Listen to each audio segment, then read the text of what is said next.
Hello friends, ई content classes में आप सभी का हार्दिक स्वागत। आज हम बात करेंगे बीए पार्ट प्रथम वर्ष के जो विद्यार्थी हैं उनके लिए लघुतरात्मक प्रश्न पर आधारित ये जो शॉर्ट वीडियो है इसमें हम बात करेंगे प्राचीन भारत के इतिहास के अंतर्गत जो सभा और समिति जिनका उल्लेख हमें प्राचीन जो हमारे ग्रंथ हैं, जो चौथा ग्रंथ है अथर्ववेद, उसमें हमें दो जो प्रशासनिक संस्थाएं थी वैदिक काल में, सभा और समिति, उनका उल्लेख हमें सबसे पहले जो अथर्ववेद ग्रंथ है जो अथर्वा ऋषि द्वारा लिखा गया था, इस ग्रंथ में हमें इन दो जो प्रशासनिक संस्थाएं थी उन प्रशासनिक संस्थाओं का उल्लेख हमें सबसे पहले अथर्ववेद में मिलता है।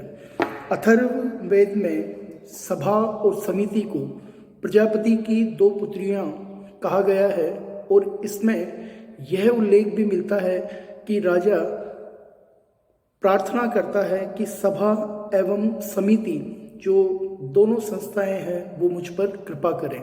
ऐसा उल्लेख हमें जो हमारा वैदिक जो चौथा ग्रंथ है अथर्ववेद, उसमें ये सब वर्णन दिया गया है। आप सभी जानते हैं कि वैदिक काल में जो वैदिक जनों की जो शासन या प्रशासन को संचालन जिनके द्वारा किया जाता था, उसमें सभा और समिति जो संस्थाएं थी, इन संस्थाओं का अपना एक विशेष प्रशासनिक महत्व था, जिनके बूते पर राजा प्रशासन को संचालित करता था। सभा एवं जो समिति जो संस्थाएं थी, इनकी स्थापना ऋग्वैदिक काल में ही हो चुकी थी। सभा ऋग्वैदिक काल की जो थी वो सर्वाधिक महत्वपूर्ण संस्था थी। उत्तर वैदिक काल में भी सभा जो संस्था थी वह राजनीतिक संस्था बनी रही, लेकिन वैदिक काल की भांति जो इसके जो अधिकार थे उन अधिकारों या शक्तियों में कुछ उत्तर वैदिक काल में कमी हमें दिखाई देती है। उत्तर वैदिक काल में जो समिति थी वो थी जो प्रशासनिक संस्था थी वो सर्वाधिक महत्वपूर्ण संस्था के रूप में उभर कर सामने आई और उत्तर वैदिक काल में समिति का जो है वो महत्व समाज में स्थापित हुआ, वैदिक समाज में स्थापित हुआ।